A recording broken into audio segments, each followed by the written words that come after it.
The Tragedy of Cinema podcast is intended as a family-friendly program that by extension strives to be inclusive to all people regardless of their ethnicity, gender, creed, or any other identifying factors in this incredibly diverse world of ours. With that said, some of the films we discuss may contain serious subject matters or have content considered morally objectionable by today's standards.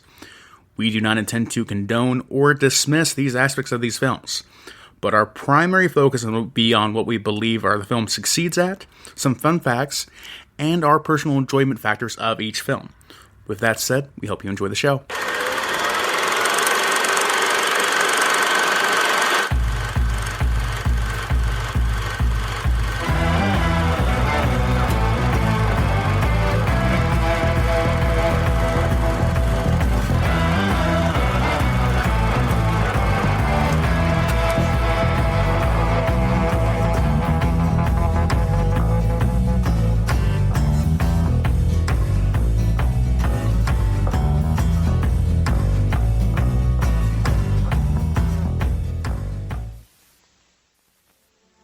In 1975, he directed Jaws.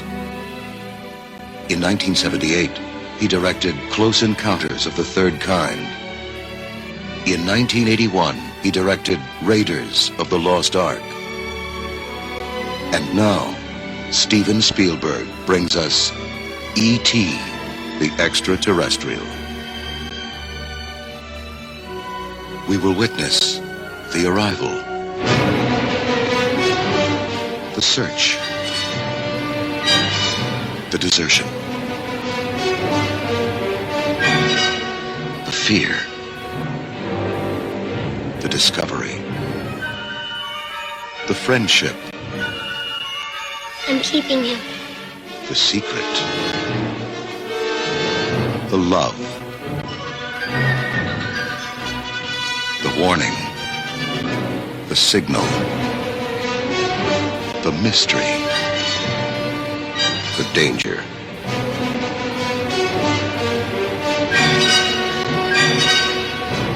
The intrusion, the wonderment, the enchantment, the hope. The connection has been made. Universal Pictures presents Steven Spielberg's E.T., the Extraterrestrial.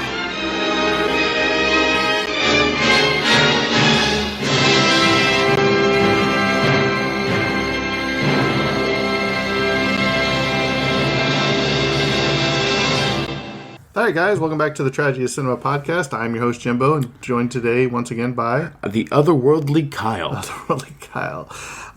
This is episode 118, where we'll be talking about the legendary classic movie E.T. the Extraterrestrial from 1982. But before we get started, Kyle, first off, we have a new review I'd like to read before I give you your question of the week. Ooh, all right. The new review is 5-star. I listened to my first episode and loved it as the title. I just listened to my first episode, a review of Dr. Zhivago, and feel like I've seen the movie, and I also want to watch it too. Jimbo and Kyle give cool facts, and their opinions are and awesome information I never knew. I'm looking forward to more episodes and have added them to my playlist. That was from Christy 1961. So thank you, Christy. We appreciate the review and kind words. Christy, you are too kind. I love you. Thank you. Hopefully you keep listening. Hope we can keep doing good job for you. You're required to be a fan for life now. I insist.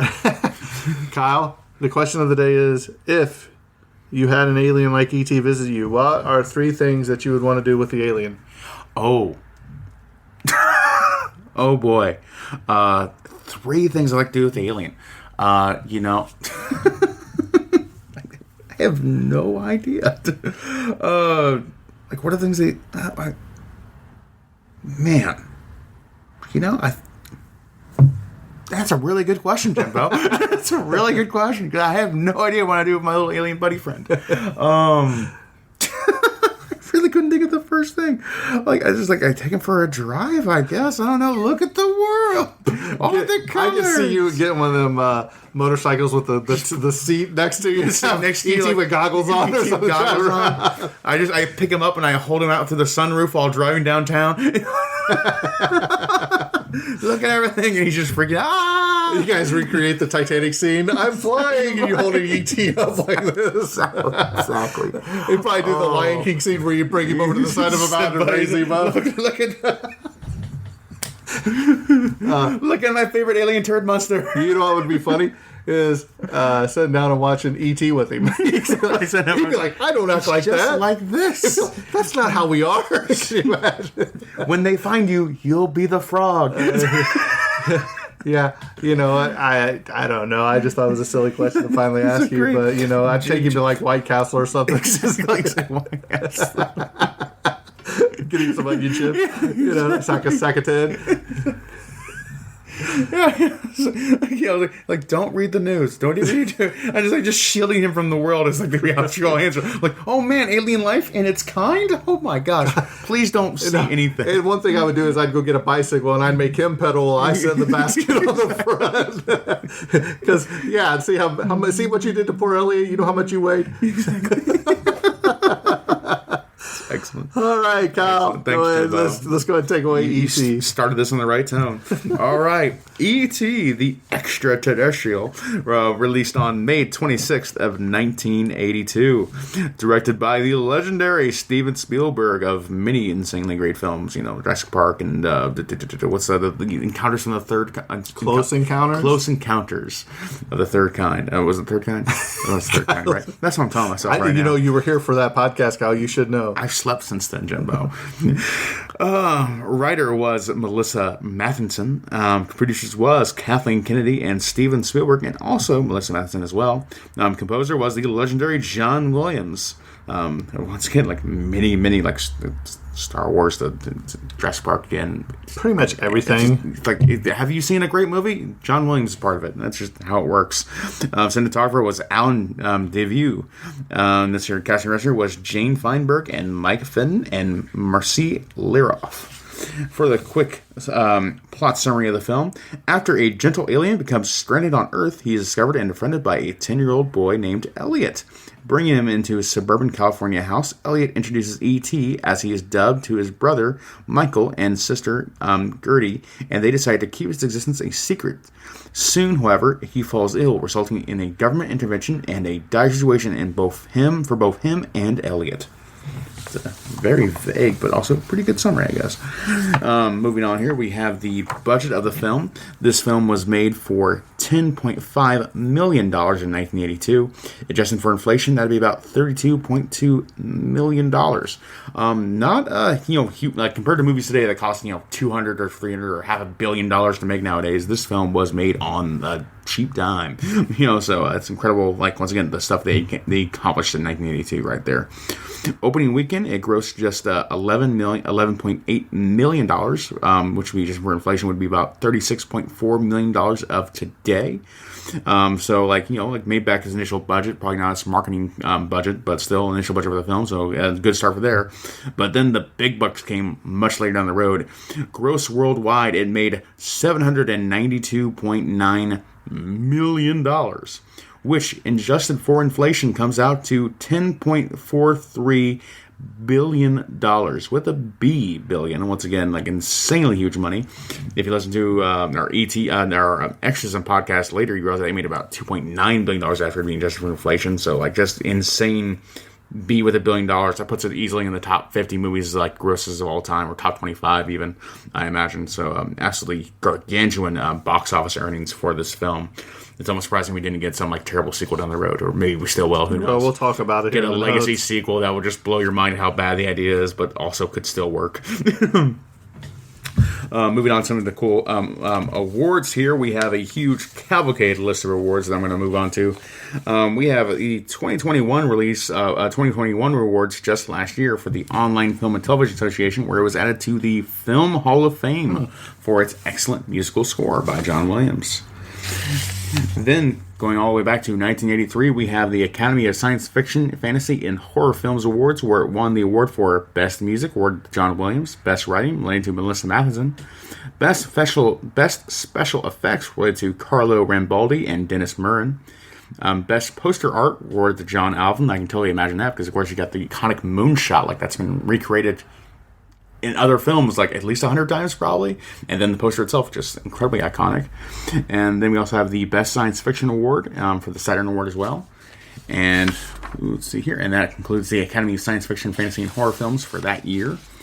Then we have the Gold Spirit Awards, where it won the best edition of the existing score in 2017. So it was a remaster of the remastering of the songs from that film.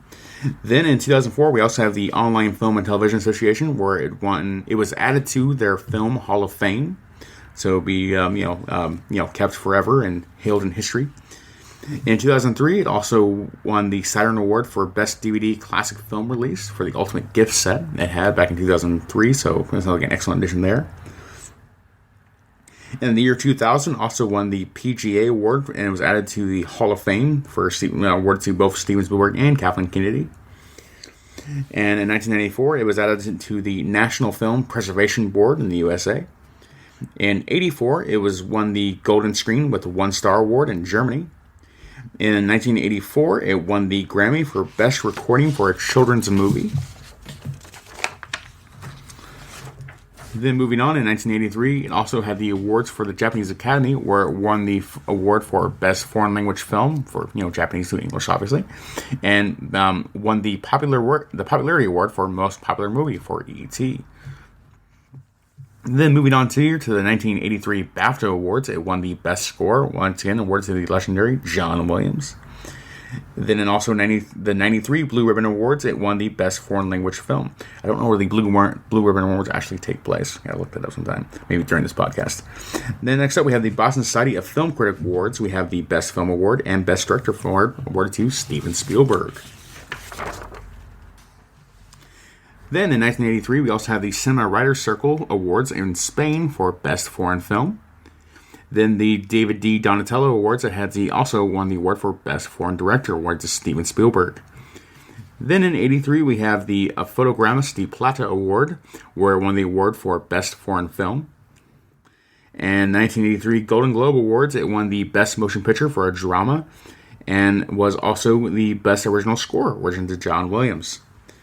And 93 Golden Screen Awards, it won the Golden Screen Award in Germany.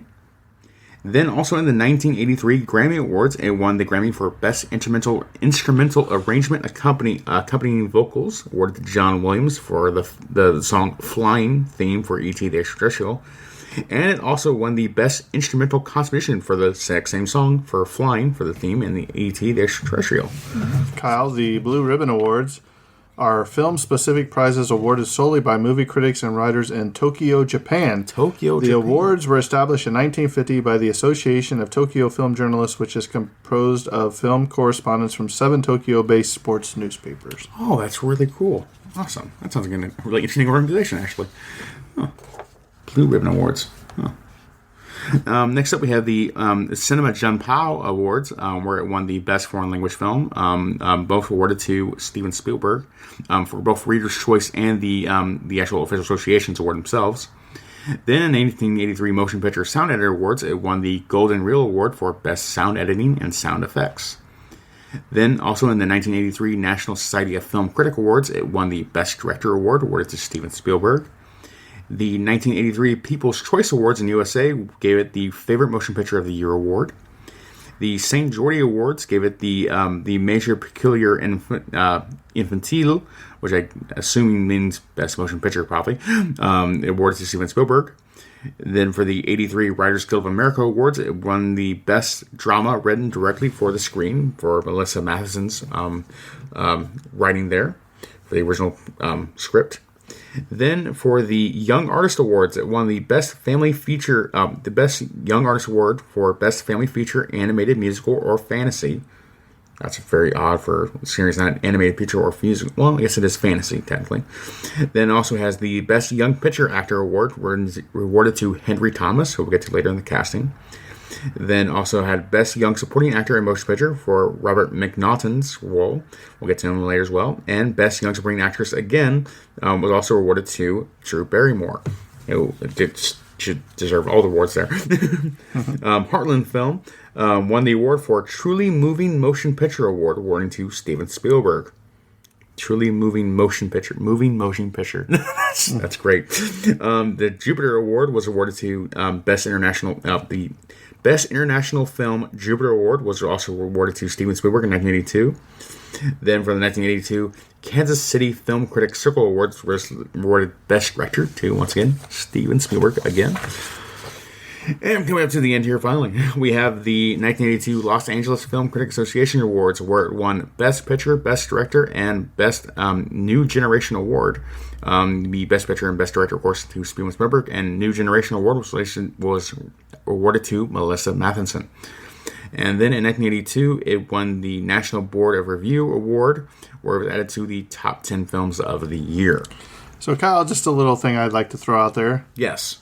John Williams has been nominated for 52 Academy Awards, winning 5, 6 Emmy Awards, winning 3, 25 Golden Globe Awards, winning 4, 72 Grammy Awards, winning 25, 16 British Academy Film Awards, winning 7, 22 Saturn Awards, winning 8.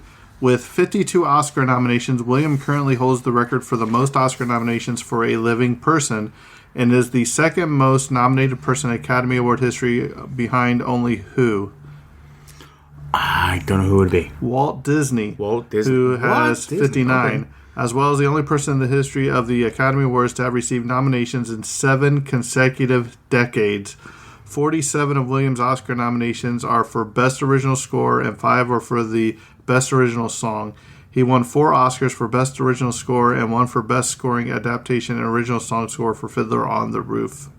Incredible. No, absolutely. Because I was trying to find out how many awards he actually has, but I don't know if there's a trophy case that would hold all of them. It's not a trophy case; it's a trophy wall. It'd probably be a it's house. A trophy mall. It's a house. It's a house made of trophies. So I thought I'd throw that out there. We might have to do an episode just on John Williams one day, just to cover everything he's done. He is an easy topic to fill a book worth for, I'm sure.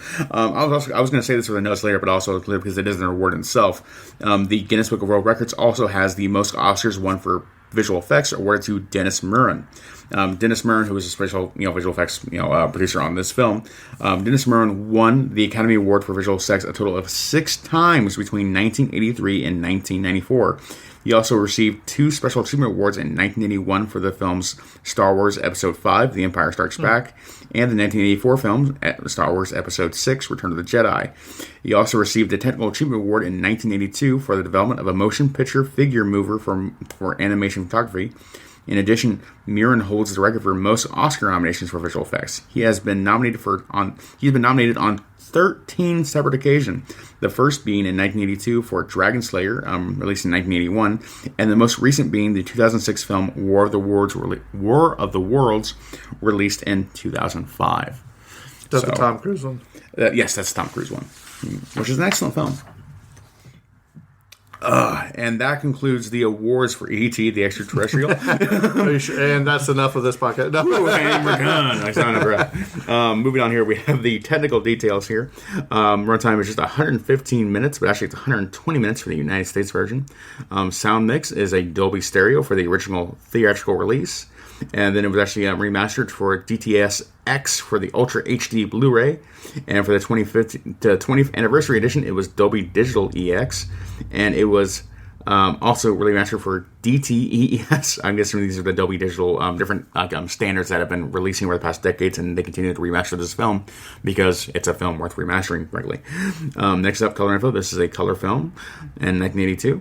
Aspect ratio is just 1.66 by 1, but it actually has the intended ratio of 1.85 by 1. Very standard for the industry overall. Camera-wise, they use the Panavision Panaflex Gold and the Panavision Super Speed Mark II lenses. Very standard for the time as well. Film length, we have a film length of approximately 3,135 meters, or 3,282 meters for the 20th anniversary special edition. I have to go through later in the notes, but actually I'm not sure which version I actually watched in this film. I know in this version it was Ultra HD, and it included the shotgun scenes, which is the only notable change I actually saw in the film. So yours did have the shotgun scenes? Mine did too. Mine did have the shotgun scenes as well. So I don't know how. And the beer scenes. And I don't remember seeing the beer scene though. That's the thing that confuses me. But I just showed it to you. It probably was in the film. I just didn't notice it because I'm a millennial. This is true. Just blame age on it. It's so good. Yeah. But anyways, that's the typical details of the film here. So we're going to be moving on to the cast, which is really, really short because there's only 8 main characters in the film, really, actually, it turns out, even though this film feels like it has so many more characters, but that's just gives a benefit to the writing of the movie itself and the performances and therein. Moving on here, real quick, we have Dee Wallace playing Mary. Dee Wallace is also in the film Cujo in 1983, a Stephen King movie, if I remember correctly. And then we have Henry Thomas playing the role of Elliot, absolutely just incredible child performance. He was also in the film 1114 in 2003. Then we have Peter Coyote playing the role of Keys. Peter Coyote was also in the film Bitter Moon in 1992. Then we have Robert McDonald playing Michael. Robert was also in the film I Am the Cheese in 1983. Great title. I have never heard of that movie, but I Am the Cheese is just... That's it, Kyle. That's going on the list. Great. Next up, we have Drew Barrymore stealing every scene in the movie she has, playing Kyle's the role of favorite Gertie. character in this movie. Honestly, just fantastic. Drew Barrymore was also in the film Charlie's Angels in the year 2000. Next, Charlie's Angels really came out 22 years ago. Oh my god, I'm getting old. Casey Martell came out. Casey Martell played the role of Greg. Casey Martell was also in the film The Amityville Horror in 1979. Then we have Sean Fryer playing the role of Steve. Sean Fryer was also in the film The Real Geniuses in 1985. And then last we have Pat Welsh playing the voice of E.T. Pat Welsh was also in the film Star Wars Return of the Jedi in 1983. And that is the cast of E.T. the Extraterrestrial. Whew. And now I'm going to take a drink of water and pass it off to Jimbo. All right. So here we go with the trivia. Before we get started, I will say that this is one of the movies, you have certain memories when you were younger. Like I remember going to see The Goonies in theater with my cousins. I remember going to see at least Return of the Jedi because I remember the words up there when Jabba was speaking, on the big screen.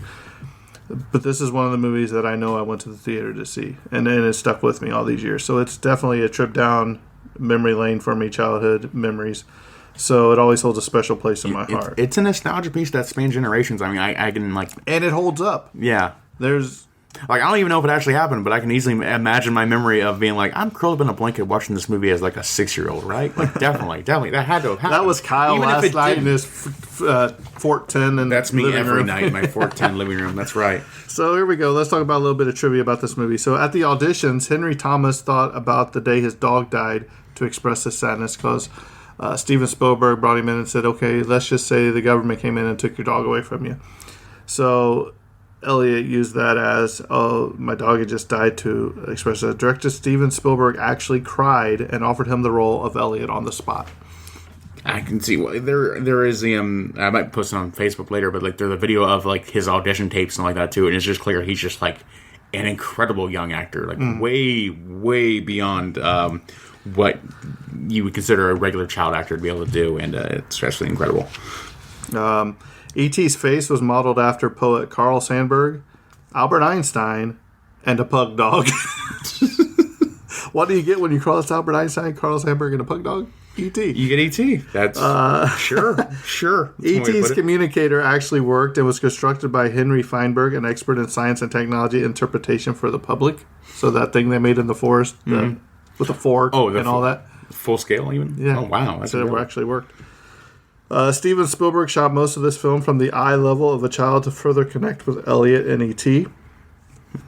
And I'll say this too real quick. I did not remember this until I just watched this last night. Mm-hmm. I did not remember that they were playing Dungeons and Dragons at the beginning of that movie. Yeah, they weren't they? Yeah. That's so weird. Yeah. You see the Stranger Things now these days and all that, and that just, I was like, wow. Now it all comes back to me, because Elliot's like, it's my turn to play. You know what I mean? And of course, that's why they did it in Stranger Things in the first place. They didn't, right. So I thought that was pretty cool. Yeah. But on June 27, 1982, Steven Spielberg personally screened the film at the White House for President Ronald Reagan and First Lady Nancy Reagan. He also, in the notes somewhere, screened it for the Queen. So wow. So I gave him gave him the royal treatment, literally. Yeah. D. Wallace says that fans of the movie at conventions she goes to always refer to her as just E.T.'s mom or the mother from E.T. over here, and that's so heartwarming. I mean, that's what she's gonna be. Yeah. That's just it. That's your life now. When it was test screened at the Cannes Film Festival as an unofficial entry, it brought the house down, receiving a standing ovation that eluded most of the official entries.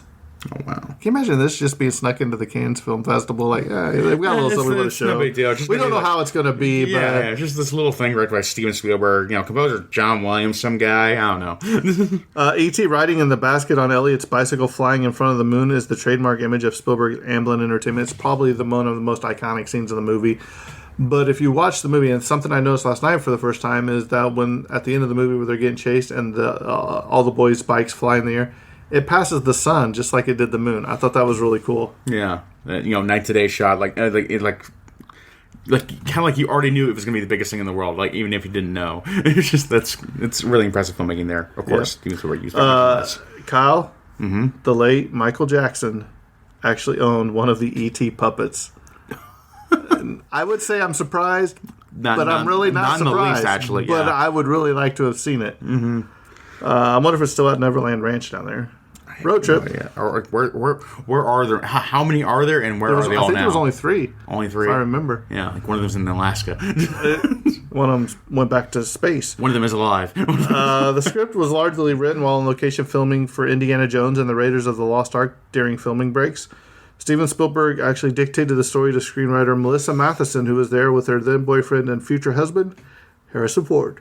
Awesome. According to the interview, Robert McNaughton on Yahoo Movies, McNaughton explained that the original ending involved a game of Dungeons & Dragons. The last scene in the movie wasn't supposed to be the scene that ends up in the movie.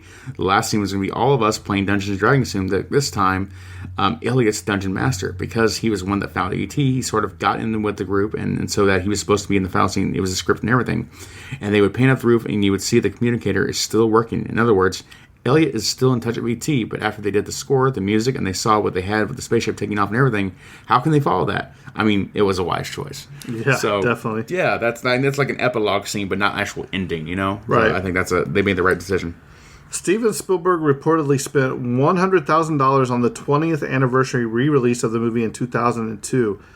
The new version, released theatrically and on DVD, contains some additional scenes, small CGI enhancements of the E.T. puppet. And in the scene where Elliot and his friends escaped from the FBI, the rifles held by the federal agents were digitally replaced with walkie-talkies. Spielberg stated that he had always regretted using this scene in the first place and that he would remove it if he ever reissued the film. However, in 2011, he changed his mind once again, stating that there would be no more digital alterations of his movies and urging people to watch E.T. in its original unaltered 1982 version. The Blu-ray and UHD editions that were later released contained only the original theatrical version, and the 20th anniversary DVD version has since gone out of circulation. Oh, okay. So, and difficult to even find. So, in 2022, this movie is 40th anniversary this year. Wow. Yeah. Wow. 40th anniversary. Almost 10% of the $10.5 million budget went in on the alien creature puppets and related animatronics. Elliot's last name is never mentioned, although the character's full name was later confirmed in a 2015 interview as Elliot Taylor, initials E.T. E.T. That's incredible. I gotta look up one really say while I'm doing these notes. It's shown throughout the movie that Elliot has rainbow blinds. Later in the movie, E.T. points at the sky with curtains down and when saying "phone home." At the final scene of the movie, when the spaceship flies off, it makes the rainbow before it leaves Earth. Yeah, it was kind of cheesy watching the rainbow. You know what I mean? I was like, but it is cool. What it is. Yeah. Steven Spielberg stated in an interview that E.T. was a plant-like creature and neither male nor female. Deborah Winger, you know who that was? No. Kyle, I just can't with you if you don't know who that was. I don't. You better look it up. Okay. Deborah Winger. Because I don't want to spoil it for you. Okay. Not only provided the temp voice for E.T., but also played one of the ghouls in the Halloween sequence. She is wearing a monster mask and a lab coat and carries the poodle. You remember that lady? Ah, yes. Okay, now I recognize her. This was voted as the 20th greatest film of all time by Entertainment Weekly. The gag where the mother looks in the closet and sees the alien surrounded by toys was dreamed up by none other than Robert Zemeckis. I think that was one of the funniest scenes of the movie. He looks just like one of the stuffed animals just standing there like... Don't blink. Don't blink. Excellent. Like a Toy Story moment almost. James Taylor wrote a song intended for use in the movie called Song for You Far Away. This song was ultimately not used in the movie, however, was eventually recorded in 1985 for the release on his That's Why I'm Here album. Secrecy was so tight during production that even the poster designers didn't know what E.T. looked like when they were creating the iconic first poster of the human and the alien hand touching. They only had Steven Spielberg's notes to go on. So that's an interesting factoid there. And also, this is as it's so recent, this hasn't added to our current notes, but like the film Nope makes a very clear reference to E.T. and the kid hand touching with, I don't remember the name of the character, but like essentially there's the name of the character also touching the hand of an ape in a very similar shot to E.T. in the... And not only that, but security was so high that Spielberg made his dog wear a security clearance tag. It's in the notes somewhere. I just remember that. You've got to do that if you have the opportunity. This was the highest grossing movie of all time worldwide until Spielberg's release of Jurassic Park. Adjusted for inflation today, is still the fourth highest grossing movie of all time. Mm-hmm. This film was not released on home video until 1988. 6 years later. That's insane. Though many have suggested that this film contains elements of Christian allegory, director Steven Spielberg says any parallels are strictly coincidental. Furthermore, Spielberg adds that if he ever made a Christian allegory, his mother, a devout Jew, would probably never forgive him. I mean, like that, like finding that allegory specifically is like the story of like Christian allegories is also like the hero's journey story in so many respects as well. Like all of those stories come together in the same way to an extent. The role of Mary, the children's mother, was first offered to Shelley Long, but she had already signed on to film Night Shift and was forced to decline. Mm-hmm. Early in the movie, when Elliot is leaving Reese's Pieces as a trail back to his house, he's whistling. The first few whistles sound just like R2-D2 in the original Star Wars films. All right, Kyle. Yes. Questions. Answers. M&M's or Reese's Pieces? Oh, gosh, I love Reese's Pieces so much. I do, too. I think they're great. Fantastic. That's probably one of my favorite candies. Mm-hmm. I think even the shell is better on the Reese's Pieces than the M&M's. Absolutely. Yeah. But what about peanut M&M's? Or not peanut M&M's. Peanut butter M&M's. Peanut butter. I think it's just a ripoff of Reese's Pieces. That's just me. I don't think I've ever had peanut butter M&M's, and I don't want to. Attaboy. There we go. Foley artist Jean Roche said he used a wet T-shirt crammed with Jell-O to simulate the noises of E.T.'s waddling walk. I swear, like if I could do it, I would. But like the sound, like every story from a sound designer is like the dumbest, funniest story ever about how they achieved one effect. Like, I know. Oh yeah, I just smashed a cabbage with a hammer, and that's how I got the voice of this character. Like what? It's always so good. I love it. Steven Spielberg asked Michael Jackson and Quincy Jones to contribute a song for E.T. the Extraterrestrial Storybook album. Spielberg was so pleased with their song Someone in the Dark that he asked them to make the entire album, which in spite of the size of the task, they agreed to do. This box set included an LP, a book to read along with it, and a poster of E.T. and Jackson. Epic Records allowed Jackson to record the album for MCA Records on the conditions that it not be released until after Christmas of 1982, so as not to compete with Thriller, and that Someone in the Dark would not be released as a single.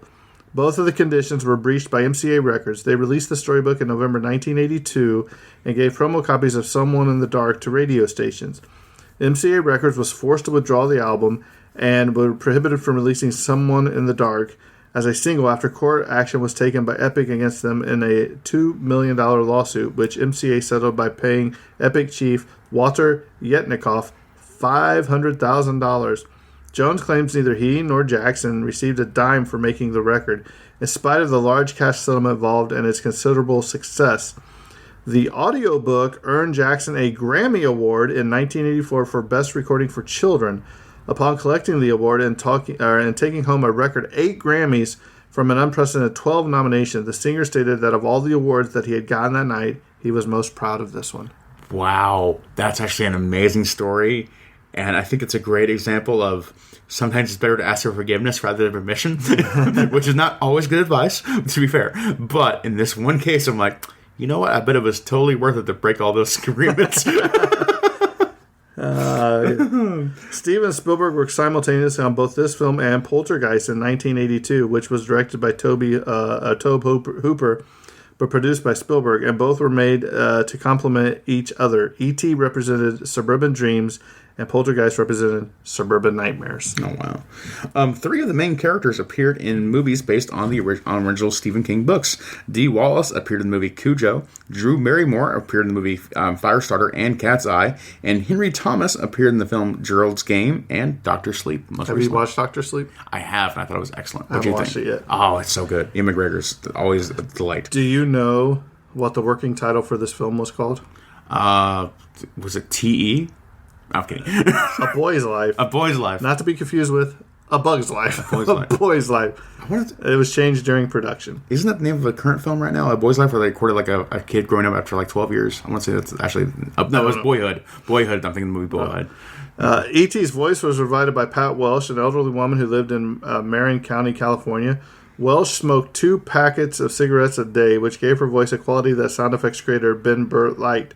She spent 9.5 hours recording her part and was paid $380 by Burt for her services. Oh my gosh. Burt also recorded 16 other people and various... that is voices. Just cruel.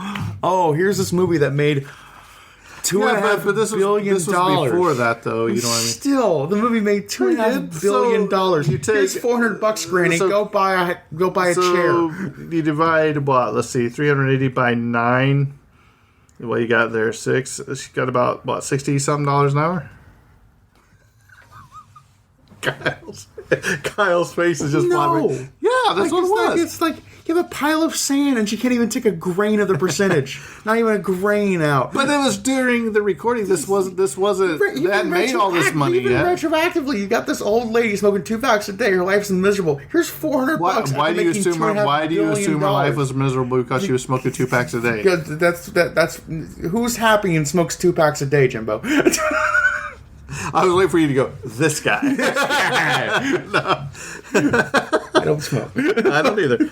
Most of the full-body puppetry was performed by a 2-foot, 10-inch tall stuntman.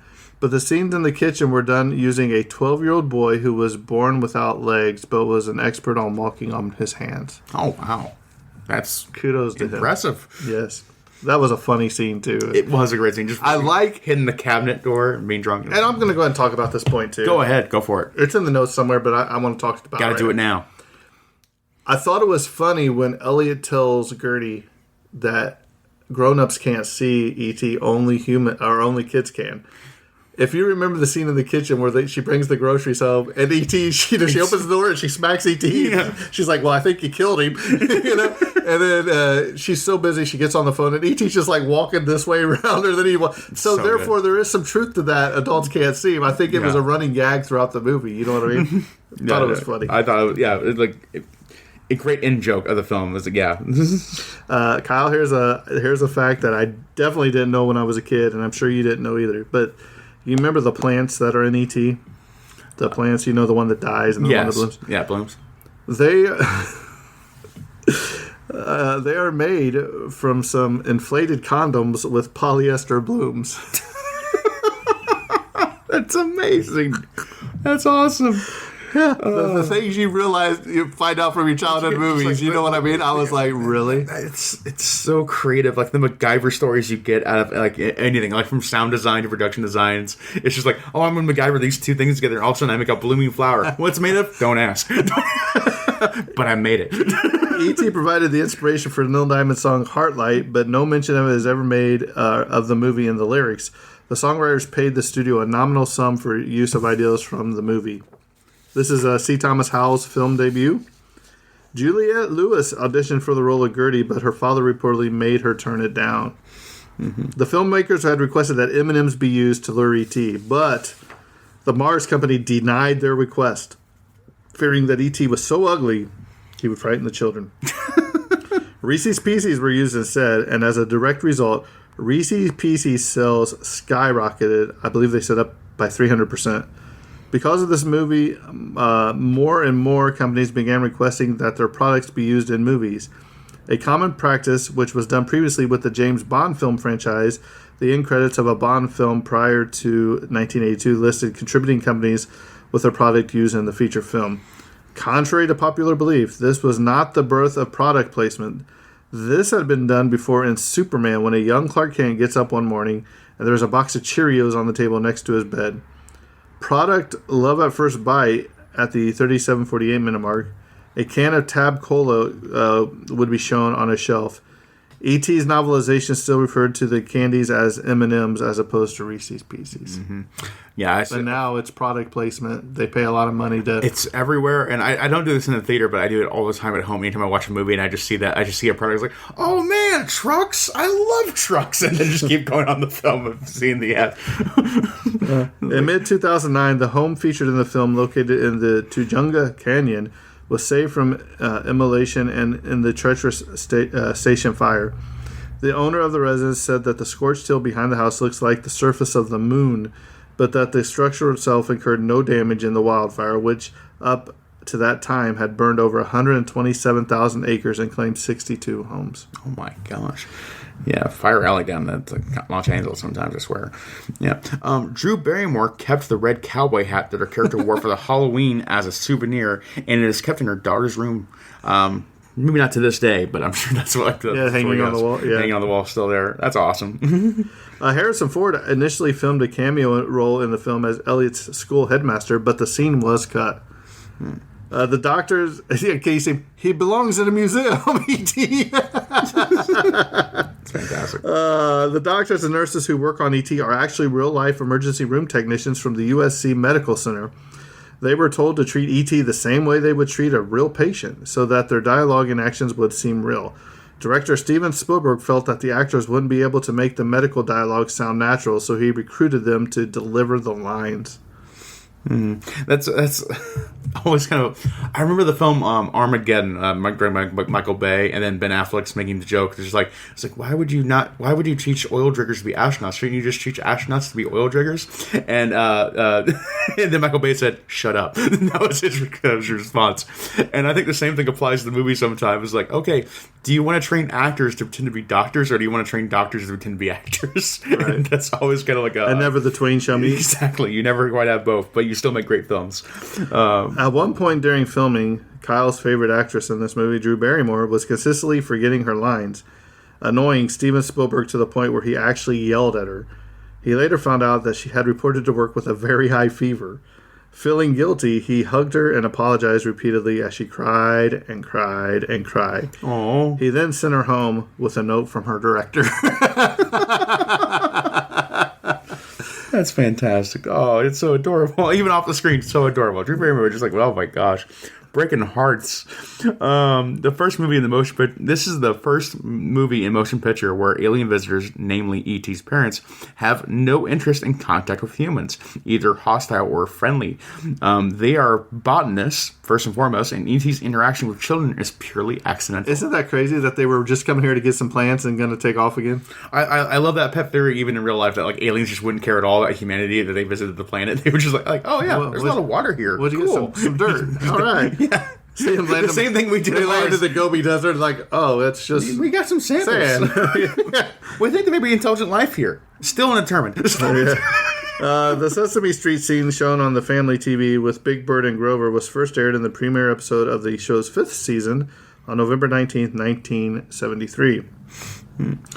The great actor Corey Feldman was originally scheduled for a role in E.T., but over the course of a script rewrite, his part was eliminated. Steven Spielberg felt bad about the decision and promised Feldman a part in his next planned production, which turned out to be Gremlins. Feldman went on to play Tommy Jarvis in Friday the 13th, the final chapter. That brings me to my next one, too. Also kind of related. Ralph Macchio, legendary Karate Kid. Karate Kid. Yeah, Karate Kid. Daniel's son. Ralph Macchio auditioned for the role of Tyler, also, but didn't get the role. It would have been an alternate universe right there, too. Could have been good. So did Karate Kid and E.T. take place in the same universe? Exactly. That's the crossover we need for the next... You hear they're making the Karate Kid movie again, and it's supposed to take place... Can you imagine E.T. doing the crane kick?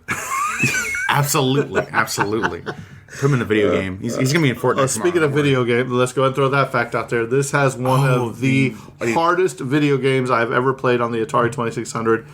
It's almost impossible to beat, and it was so terrible that they basically took all the unsold... Recalled them all, and dumped them in a landfill. Yeah. I think in Mexico. I think I still have a copy here of E.T. And I think there's still a few hundred copies in that landfill to this day. It is I don't know how many of them are Can you imagine? I would love to have one of them, though. Yeah. An unopened one? I don't know if you want a landfill copy or if you want Well, if it's unopened, they were unopened. The ones they were all the unsold ones. Yeah, I have no idea the condition of those landfill copies. I wouldn't have cared. Yeah. I would have still took them. Okay. I wouldn't personally. Well, that's too bad. I want a good ET game. There's no such thing as a good ET game. They could make one. ET the Battle Royale. ET is just a survival sin trying to avoid the kids. All right, I'm calling it now, Kyle. E.T. Fortnite skin. E.T. Fortnite You're all skin. in it, aren't you? No, he'd be a back bling. You'd wear him on your back. That'd be hilarious. And his neck just comes up. Yes, out of the backpack. That'd be so good. I would spend too much money on that. You already do. According to the film's novelization, E.T. is over 10 million years old. The highest grossing film of 1982. Wait, sorry, what? 10 million what? 10 million years old is how old E.T. is. What? That's what it says. What? Is over. You just glossed over that like it's not a big deal. He's 10 million years old, Jimbo. And he's the son. How old is his mom? Before all of recorded history, Jimbo. E.T.'s that old. Well, that's just the novelization. Still. I don't believe it. 10 million. I don't believe it. 10 million. The highest grossing film in 1982, it became the most successful movie in film history until Spielberg, as we said, brought Jurassic Park, released on the same date, 11 years later, June 11th. Okay, I'm still getting over 10 million years. Okay, I'll keep going. Sarah Michelle Gellar auditioned for the role of Gertie. So who? Sarah Michelle Gellar? Buffy herself. Buffy did. She probably would have been great as well. Drew Barrymore still stole it all, though. When Elliot insults Michael, the script did not actually specify what to say, just something insulting. Dee Wallace was supposed to yell angrily at him and to sit down. When he actually heard him say, "It was nothing like that," penis breath, Wallace laughed her while saying Elliot was her entirely genuine reaction. That's great. 11 years later, Henry Thomas had another encounter with aliens in the movie Fire in the Sky, the movie about the abduction of Travis Walton as Greg Hayes. I kind of need to see that movie again. It's been a while.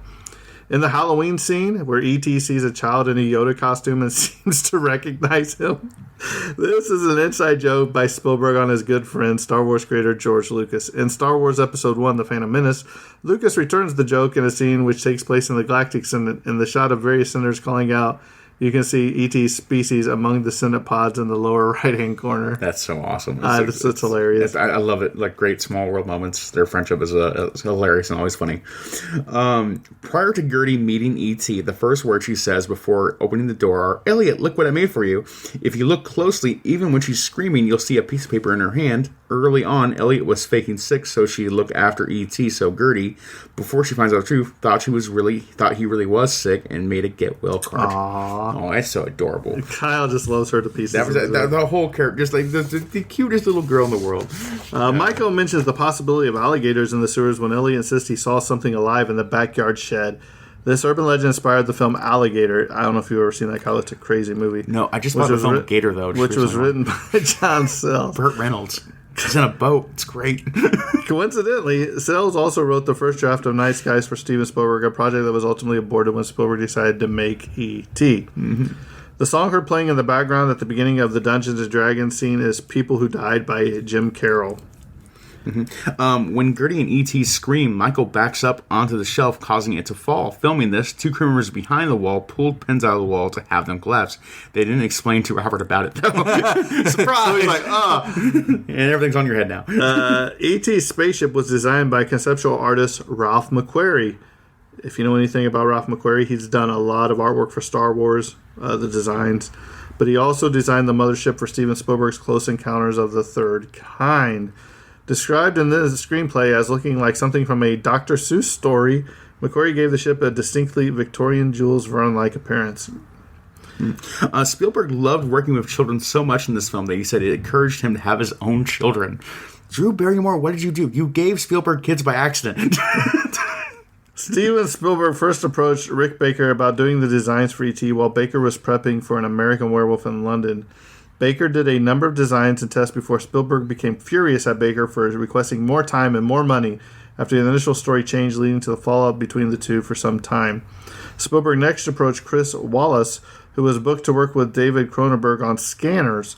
Spielberg then approached Rob Bottin, who was working with John Carpenter on The Thing. Spielberg finally went to Carlo Rambaldi, whom Spielberg had worked with on Close Encounters of the Third Kind. Rambaldi quickly took the job. Just Ironically enough, the iconic phrase "E.T. phone home" isn't said by E.T. first. The actual phrase by E.T. is "E.T. home phone." It's none other than Gertie who first says "E.T. phone home," then Elliot, then E.T. says it. Nice. Yeah, I just Steven Spielberg with his Rolodex of legendary filmmakers, like, you can just call up anytime. Like, hey, you want to do this? Absolutely, let's do it. Let's make $1 billion together again. E.T. was played by 3 models, one that could walk around on its own, one that had electric moving parts, and one that could be used for close-ups, and one that served as a suit for the small actor. And, of course, one, is owned by Michael Jackson, estate, presumably. I wonder if he made Bubbles get in the costume and wander around. I could see him trying. Coincidentally, Steven Spielberg's first feature, The Sugarland Express, features a real-life sheriff named E.T. Elliott. Mm-hmm. That's crazy. This note here, I dispute this. I looked it up and I disputed it. So the note said the movie with the longest ever theatrical run over a year. I know Star Wars was in there for a long time, but I found that the Rocky Horror Picture Show is still being shown to this day. And there's a Bollywood film that's been going on for like, I forget how many years. Yeah, there's a lot of films that kind of like that. That gets a little bit of a hazy area where, like, if you want to say it, you're not entirely wrong, but not entirely right either. Right. It may be one of them that lasted that long, you know what I mean? But to say it is the longest, I don't know if you can claim that, you know what I mean? Yeah. But like Running with Wolves, Gone is with what it all is. those kind of things too. Yeah. Oh, yeah, okay, I got the security was so high about the dog thing. E.T. was insured for $1.2 million, about 10% of the entire budget for the film. $1.2 million to replace those suits. That's insane money. E.T.'s... Oh, okay, we have to get the E.T.'s face combination that we already hit that note. This is a fun one. This is for the sequel stuff. A sequel was put together after the film's massive critical and financial success. In the sequel, Elliot and his family are kidnapped by hostile aliens, and E.T., who is revealed to be over 10 million years old and named Zrek, rescues them. Steven Spielberg decided that the story told in the original 1982 was one that needed to be told, and it was perfect just the way it was, and any sequel would only diminish, and it would be seen as an obvious cash grab by the studio. I believe he's right. I also believe it will still happen someday. But Kyle, can you imagine E.T.? He finds out Elliot's been kidnapped. You see him doing the whole getting the Arnold Schwarzenegger stuff on. Gets the gun. That scene in Commando where he puts on the whole outfit. All that, he puts the war paint on, cocks his gun, and he says, I'll be Shrek. His name is Shrekin' time. Lifestyles of the Shrekin' famous. Exactly. Hey, I wonder if they could sue Shrek over that. Exactly. Dee Wallace, Drew Barrymore, and Henry Thomas had all just starred in big thrillers right before this. Dee Wallace was in The Howling, Drew Barrymore was in Altered States, and Henry Thomas was in Raggedy Man. Never seen that. Have you? No, I've never seen that one either. At one point in the film, Gertie's mother is reading Peter Pan to her. In 1991, Spielberg would film none other than Hook, the Peter Pan a version movie of Peter Pan starring the late, great Robin Williams. Love you. Coincidentally, the first and last letters of Elliot are E and T, so E.T. Henry Thomas felt uncomfortable during the kissing scene with Erica Helenic, as she was 2 years older than him, 10 and 12 respectively at the time of filming. I think that's a good scene too, where he throws the guy on the ground and stands on it, and then you see the principal or teacher dragging him away, and her toes are like curling. You know, she's like, "That's great." Such a macho move. Yeah. It's so cool. The director's trademark by Spielberg. Elliot's parents are divorced, and it's implied that his father wants nothing to do with his family. Divorce and absent fathers are common tropes in Spielberg's films. When the kid in the Yoda costume is seen, you can hear a snippet of Yoda's theme from The Empire Strikes Back. John Williams composed the music for both Empire Strikes Back and E.T. When the Mars Inc. board of directors got wind of the story of marketing director was called out and meeting with them, they had to explain the decision to turn down the free publicity the film offered for use of the M&Ms in the film, and instead turn that down for Reese's Pieces instead. Although he was not dismissed, for the stigma of his mistake followed him around for the rest of his life, and the apocryphal story is still sometimes mentioned in business schools as a classic example of a marketing mistake. Huge mistake. Huge. You work on a commission? Yeah, you messed up. At one point, Gertie looks down at E.T. and says, "I don't like his feet." This was ad-libbed by Drew Barrymore and was actually her referring to the grouping of wires coming out from the E.T. puppet. She also ad-libbed the line, "Give me a break," and Elliot tells her only little kids can see E.T. Or after Elliot tells her that. 6 years after the film was released, Orion Pictures released the flop film Mac and Me in 1988. That's so terrible. Which was widely ridiculed, rightfully, as both a terrible film and an inferior E.T. ripoff. When Steven Spielberg was asked years later why neither he or Universal Studios had taken any legal action over the obvious script similarities to the E.T., he simply replied that the film was so bad, I didn't want to be responsible for anyone making people curious enough to watch it. Have you seen it? No, I have seen Kyle, bits of that terrible. film. It looks disgusting. It is terrible. It looks so bad. Steven Spielberg is said to have gotten the idea for the film from the end of Close Encounters of the Third Kind when the aliens show up. Spielberg wondered what would happen if one of those aliens was stuck on Earth. Some fans think E.T. bears a resemblance to those aliens, and even the spaceships from the two films are cited for their visual similarities. Makes sense. I can see how people always want to do that theory crafting, like they're actually in the same universe, and like, yeah, cool enough. The Atari video game, as we talked about earlier for this film, was one of the biggest critical and commercial failures in video game history, leading to thousands of unsold cartridges getting buried in a landfill. It's one of those things. It was so bad. It took like decades for anything to top it. Like now we have like newer releases of games like Cyberpunk's launch, something like that too. Or I don't know, games that, man. Launched were so bad they had to be recalled. Or like, well, Cyberpunk was taken off storefronts. like that was that bad. But still, like it took decades for like other flops to be nearly as big as ET's was, because that was millions. But of I dollars still don't know if there's going to be a bigger flop, because E.T. was a movie and it was a video game based on a movie, and as we said, it made like $2.4 billion. Yeah. So Cyberpunk was nowhere near that amount. Oh yeah, but nowhere near. You know what I'm saying? It's still so many cases where like you can draw lines and make comparisons, but like there have been incredibly huge flops as well. Do you think that since they buried all those copies, that if you have a copy of E.T., it's worth money now? Not significant money. I don't think. Throw. Kyle, look it up on Throw eBay. it against the wall. How much is a copy of E.T.? Answer me first. How much do you think a copy of E.T. is worth in like okay condition? Right now? Yeah, right now. How much do you think it's worth? I'll say $125. $125. That's just my estimated guess. Okay. I'm going to go on shopping ET video game and see what comes up. All right. I'm going to go ahead and do the next fact. Okay. Oh, never mind. You already got it. I already got it immediately. For ET, the extraterrestrial Atari 2600 game for sale, a used copy, is $12.99. A brand new pristine copy. Is it in the box? Factory sealed in the box. $50,000. Is it really? $50,000 on top of it. I told you. E.T. The more realistic price, I think, is E.T. the video game, $1,000. That sounds a little more realistic. Used though, $12.99. Other used copies go for $7, $300. So the price range goes everywhere. Man, but if it's in a box, it's worth a boatload. I told you. Copy, which I'm sure we need to go find that landfill, Kyle. E.T. come back. Well, other used sales are actually. I'm going to see if there's a landfill copy you can actually specifically buy. I'm going to check that one. Oh no. Yeah. The shoes that Elliot wears in this movie is the same brand of Nike shoes worn by Michael J. Fox in Back to the Future, which Steven Spielberg was the executive producer for.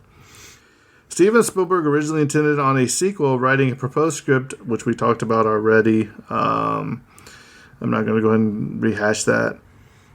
Elliot tells Gertie that only kids can see T, which we talked about this too. That's where his mom can't see him. Kyle, do you have anything else? I'm checking right here. Actually, apparently no one is distinguishing whether or not the Atari was the ET game was from the landfill or not, which is actually probably the right move. Like, do you want this game? It came from a landfill. What? So bad. But so apparently there's no distinction. But price varying from all the way from like $12 all the way up to $50,000. But in between, I've seen a lot of like between like $100 or less for like used copies that still work, and then up again we're like $1,000 all the way up to like $50,000. So clearly, video game prices are going everywhere, especially for legacy stuff like this now, and it makes no sense to me. I think investors got into it, and it was a bad idea. But that's just what the prices are for the ET Atari video game now. Moving on here, let's go back to some facts here. Let's see here. When ET is undergoing medical treatment, off-camera voice says, "The boy's coming back. We're losing ET." The person delivering this line is actually Melissa Matheson, who wrote the screenplay for the film. Mm-hmm. Yeah, that's my little fact there. And that concludes my notes. Jimbo, are you finished? All I have, Kyle. What do you think of E.T. the Extraterrestrial, buddy? I think basically every award it got was deserved. It was the best film of the time. It was a cultural phenomenon that made a ton of money. And it deserves all the praise it gets, pretty much. It's one of the best films ever made in so many respects. And the most iconic part of, I think, Steven Spielberg's career at the end of the day. Like, Steven Spielberg has made incredible films spanning generations already, but I think, like, if you have to choose one film, like, okay, this is the Spielberg film, it's E.T. all the way through. So I think it's a great, iconic film. Any movie fan should watch at any age, too. So absolutely fantastic. What are you giving it on a scale of 1 to 10? I think it's... I don't want to say anything's perfect, so I'm going to give it a 9. But I'm going to say it's an excellent film in that way, where, like, it shares everything it gets. Jimbo, where do you put it? Man, I love it. Watching it again last night brought all the childhood memories back. The stuffed animals I had. I think I even had the. There was not a record. It's a smaller record. I can't remember what they're called. The small, but it had the picture book with it where it would read along and you could follow in the book. I had that. The iconic music, the video game, everything about this was awesome. Doing this podcast, we do a lot of movies that we haven't seen before. This one I've seen, and I revisit it again. It's a great movie, great family film. Oh yeah. Even watching it last night, I was getting choked up, man, because when E.T.'s dying, first when they find him laying in the river or the creek and he's all like white and like, and they bring him in, and when he's actually going to die, and it's just. Man, the film's tough. It was rough. Yeah. And, I'm sitting here getting choked up, you know what I mean? And then, when I thought it was a great scene when E.T.'s in the body bag, and he starts talking, Elliot. He's like, shut up. Just shut up. Yeah. I compare some, I don't know if any other film off the top of my head that rides the line as well as E.T. does, where it's tough emotionally to watch, but it's never overbearing where I feel like it's too harsh on a child to watch that film and be overwhelmed by the sadness and emotion of it. It rides that line better than any other film I can think of. Well, I mean, because you even have Gertie, she said, "Mommy, is he dead?" And she's like, "I think so, honey." And she's like, "Yeah, I wish he'd come back," or whatever. And the sheer emotions on all the kids. Yeah, if you're watching that film, it affects you too in the exact same way. But it really does it never goes too far though, where you have to stick with that overwhelming emotion of sadness and can't deal with it. I feel like even if you have an emotional child, you can show them this film and then you're not overwhelmed by it in a really great way. I know some people don't like this movie. Okay, that's their prerogative. Mm-hmm. But for me, I think this is either going to be a 9.75 for me or a 10. Mm-hmm. Just because I think everything about it was almost perfect. You know what I mean? Mm. Everything.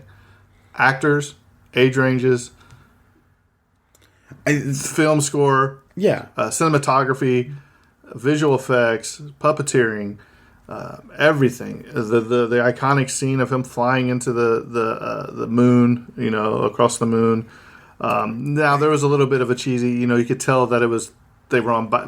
I have a question for you, though. Why were they still pedaling the bikes while they were flying through the air? You know what I mean? They were still pedaling. Well, you're in the middle of the air. What do you do? The only thing you know how to do, which is, in that case, pedaling and your bike. And that one kid's like, tell me when we land. He closes his eyes. What I mean? But I really enjoy this movie. I think it's one that you can sit down as a family and enjoy.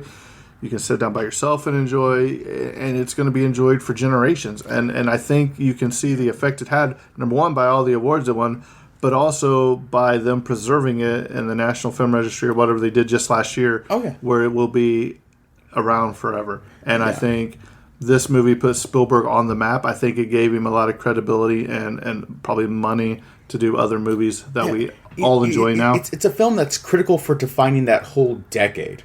In the way that it is the '80s movie of the '80s. Yeah, exactly. It's like you can't if you're talking about the '80s, you don't dismiss E.T. You just don't. Same thing like even a decade later, you don't dismiss Jurassic Park. Those kind of things where it's just like it changed everything else going forward. Immediately every other film has to think about E.T. when they make films. Not rip it off, but like in terms of like how you view your audience, product placement, everything goes in like the making of films and the culture had an impact on them. It's like in terms of cultural impact, you just can't dismiss it. Right. It's huge and deserved. So yeah, love it to death. So there you have it. That's E.T. the Extraterrestrial and the extra long episode, it looks like. So if you want to follow us on the social medias, it's just the Tragedy of Cinema podcast. You find us anywhere. If you want to leave us a review, Kyle will have a TikTok. Yeah, we have some interesting plans made. Just wait till you hear our Exorcist episode, which will be coming out this Monday on Halloween. Yes. So special release on Halloween. We will be having 3 releases. We have the Universal Monster movie I did with my dad, which was, I think it's Werewolf of London. I believe so. Let me check to make sure real quick. I think it's Werewolf of London. No, we already recorded it. Oh. So it's Werewolf of London. Yeah. And then we have The Exorcist coming out. And then we also have The Howling Man, our Twilight Zone episode coming out on Monday. So you get 3 episodes on Monday. And we'll probably not send anything else the rest of that week. And then after that, we'll go back to a regularly scheduled episodes on Wednesday, Thursday. So with that being said, I think this episode's coming to a close, and that's a wrap. And cut.